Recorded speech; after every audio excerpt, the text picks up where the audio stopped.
Welcome to Degentalk 5. Today we're talking about Fight Night, Cowboy versus Oliveira or Cowboy versus Cowboy. And I'm here with BTC Vix. How's it going? Hey, how's it going? Good to have me. Good, thank you for having me. Yeah, sure, no problem. Yeah, I'm doing well. And, that was a pretty, let's say, an interesting Bellator card to put it like that. But, I did pretty well with the picks, so that was good. And now we're on to the next event, UFC card. We've got a pretty interesting headliner, Cerrone against Oliveira. And I'm just going to get right to it that, I'm going with Oliveira here. I see the matchup really close, and the odds are definitely not showing it like that. So you get Oliveira for 3.5 right now. And I think that is a really good deal as opposed to going with Cerrone at around 1.25. And, yeah, Cerrone is good. Everyone saw that he lost the last fight in the first round and all that. But, um, you know, he does have trouble sometimes with really good strikers that are aggressive. And, Oliveira is that. And Oliveira has good submissions too. So I see this is really close. And I don't think 3.5 is justified. So I'm definitely going with the dog here. You also have the dog, Vix? Yes, sir. Yeah, I'm kind of in the same boat where I think this match is much closer than what the bookmakers are printing out. I really liked Oliveira in his last fight. I think he's got the momentum on his side. Cerrone, it was a Dos Santos that he lost to Yeah. recently. Yes. Yes. So No, sorry. Dos Años. Dos Anjos. I always get those Yeah. guys mixed Yeah. up. Yeah, so I just really am feeling Oliveira on this one, especially with the juice running. And I think the book has actually walked out a little bit further, so there must be money coming in here as we approach the fight on Cerrone. Are you seeing that? The line I got was not as good as what I'm seeing now. Well, I saw 3.5, so the last time I checked. So it has moved a little bit up and down during the week. I think it was lower than that. So, and Cerrone is a bit of a fan favorite, so there could be money coming in. And I also like the under here. Now that has moved. Now it's at 1.8. It was, at 1.9, 1.95, and so on during the week. So some people are coming in on that probably. Both these guys definitely have the ability to finish. So, and if you like Cerrone, then I would go more with the under here or a prop, maybe. Maybe you've got a prop, Vix. Yeah, we can get into. Actually, I don't have a prop on the main event, Okay, great. We can, mainly because I wasn't seeing the value I wanted to see from that. So I just decided not to bet the okay, props cool. on that fight at least. Okay, cool. All right, well, going on to the next one. We've got Derek Brunson against Carnerio. And, Brunson is a really strong wrestler, and he also has good striking. And I just see him really dominating this fight, to just put it smallly. Now, of course, he's a big favorite. You're only going to get 1.238 was the last line I saw. So I'm going to take a risk here, and I'm going to go with Brunson, but I'm going to go with Carnero's scorecards, no action. And I think that, Brunson is going to win, but I think he could win this with his wrestling, and this could go the distance. So I'm basically betting that this goes the distance, or that if it doesn't go the distance, that Carnero wins by lucky punch or catches him in a submission somehow. What you got for this fight? Yeah, I put together a prop stack here. Actually, this is one of my. I did quite a few stacks just to try and see how it played out against the under, and this is my least favorite one. So basically, if we would just do the under 3 rounds, we're getting 1-6. So with some of these props, you got Brunson being the favorite. You weren't getting much juice on the KO or submission for him. So that's why I picked a round 1 or a round 2. Um, and with this stack, obviously, 3 of the 4 will lose. But the idea is, can you get more juice than what you would on this 1-6 under with some of the props? With Brunson, basically you're looking at close to a break even on this one. Oh, slight win there. On this one, you're looking at better than what you're getting on the under here, and then these two here, if Canero as the underdog would be able to pull off a win in the doesn't go the distance, you're getting quite a bit better payout than this 1.6. Actually, slightly better. I think you're getting about 1.75 or so. So, I mean, that's what I'm kind of trying to look at for value. Is you construct something where submission KO, underdog versus favorite. Can you beat on the doesn't go the distance, which is what I have outlined here in blue. That's really what I'm trying to construct with these stacks. And then if you got a leaning, as far as if this guy, you're getting under and overpricing, then you can take it from there. But that's why I like to construct these, because I feel like you can get kind of a free roll if the favorite comes in, knocks the guy out right away. But then if you get the upset, you're getting a really good bang. That's why I like to do these stacks. What do you think, Theo? Theo, you're on mute. Here, I'm back. Sorry.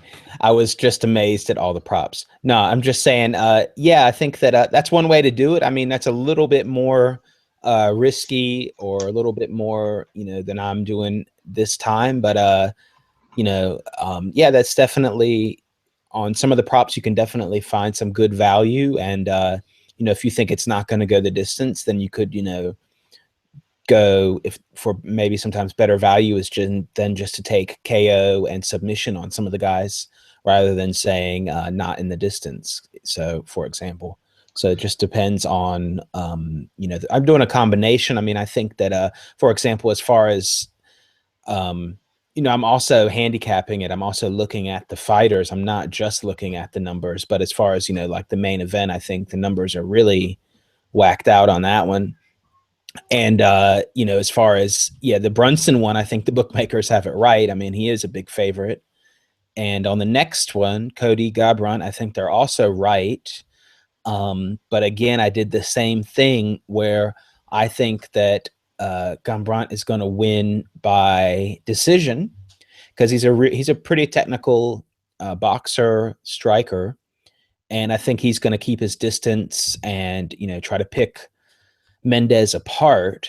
He is aggressive, but he's not overly aggressive. He's definitely not wild. He's got very good striking technique, whereas Mendes is more of a Brazilian jiu-jitsu guy. Now, Garbrandt has got some submissions too, but I definitely see Garbrandt having the edge. That being said, I think that he's just gonna, pick him apart on the outside, and then it's gonna be a decision win like that. And so that's why I went with scorecards, no action with Mendes too. And if Mendes does win, then I got that. And if it goes to the scorecards, well, I've got the push on that, and I've got the Garbrandt. So that's what I did on this one. Did you do some props on this fight? I don't think I did any. No, I didn't do any on those. That was back to a situation where I wasn't seeing good value out of the favorite with submission and KO. It was just a little bit too poor for me to make a prop stack with that. Right. Okay. And the next one, I'm picking an underdog here. I got Joe Riggs over Chris Camozzi. Definitely think this is going to be closer than the odds are showing, and therefore I went with Riggs. I don't know how many fights he's got. He's got a bunch of fights. Let's see here. Here we go. Riggs, Camozzi. Camozzi's been in and out of the UFC. Not a bad fighter, and I think he might have a speed advantage over Riggs in the striking department. So that could cause some problems for Joe Riggs. Joe Riggs is 41-16, so that's a lot of fights, just to show you. But yeah, that also shows he's got good fighter IQ. He knows what he's doing. He doesn't really make a lot of mistakes. But the question is Camozzi a better athlete? Like I said, I think this fight is pretty even, actually. So I'll take the dog here, and at 3.2, that's good with me. And I think Riggs will just get on top of this guy and ground and pound him, or get a decision somehow. That's how I see it. What you got, Vix? Yeah, I'm just looking at this. So basically, with my prop stack here, you're getting roughly, what you're getting on the under if Riggs would go ahead and KO here. So, this is why I like these stacks though is if basically what the bookmakers are saying should happen. So favorite should win by knockout. You want to get that where it's going to cover all of your bets that you're losing on. And so basically, Kamosi is the favorite. He is more of a striker. So, in this situation, you're getting roughly like 1-7 on this payout here. So not quite as good as what you would get on the overall under, but all the rest of the payouts come out to at or above what you get on the under. And then, the big home run, Riggs gets submission up here. So Okay. Well, I mean, it's possible, but yeah, there's a reason why that pays really big. But hey, yeah, if you don't go for it, you don't win. So that's one way to look at it. Yeah, okay, I see what you're saying. You're getting better value out of that prop, definitely. Another. Well, Mhm. yeah, the way I look at it is essentially if the prop can give you, a decent value, it's not going to be what the under is going to pay you for the favorite to win by what he's favored. Is he a striker or is he a grappler? So you're not going to get quite what you're going to get on the under. But the real benefit is the fight ends the way it should end. You get a small to medium-sized profit. But in those events that Dog wins by what he's not conventionally thought to win by, those are the big paydays. Sure, of course. Okay, well, the next fight I've got is a women's fight earlier in the card, and we got Renew against Evan Smith. Uh, And Renault is a very good striker, very technical, and she's also got good jujitsu. Evan Smith is also good, but I definitely see Renault better in the striking department here, and that's going to give her the victory. Evan Smith did beat technically a former male, so she was in a organization where a woman that used to be a man was already in this tournament, and then she came out that she used to be a man, and she fought and she beat him. So technically, Evan Smith beat a guy, but and she's pretty tough. But Renault has got some very good striking, very technical, and I definitely am going to take her. And for her you get 1.54. That's actually some pretty good value for the favorite. So that's what I'm going to go with. And I don't have any props or anything on that one. But what I do have, which I haven't showed for the other fights, is I have just to see what the public thinks. It's interesting. I do have Tapology here. And here the public is agreeing that Evan Smith is going to win. And they're saying she's going to win by decision, which a lot of the women's fights do go the distance and do go to decision. And so that's what it's going to be. I think that's possible. You also got a good amount of people that think she's going to submit here. That's pretty interesting. But I was just trying to figure out a good way to gauge public opinion. I think Tapology is a good way. Do you have any bets on this fight, Vix? Nope, I didn't place any bets on this one. Okay, great. Well, just to go over some of the other public sentiment that I did find is also the Menendez Gambrandt. And actually, they're saying it's not going to go the distance. The public thinks it's going to be a knockout from Garbrandt because they see his striking. Whereas I said I thought it would go the distance. So we'll see how that plays out. You can also notice what they think of Mendez' striking ability versus his submission ability. Basically, the majority of people that say he's going to win, it's going to be by sub, and very few people in any other method. That definitely reflects his skill set. Brunson, they got half and half, decision or TKO here. Also pretty interesting. And yeah, I can agree with that. I'm leaning more towards a decision, but ground and pound or maybe striking, but I'm thinking decision here. I'm going to agree with those people. Oliveira Cerrone.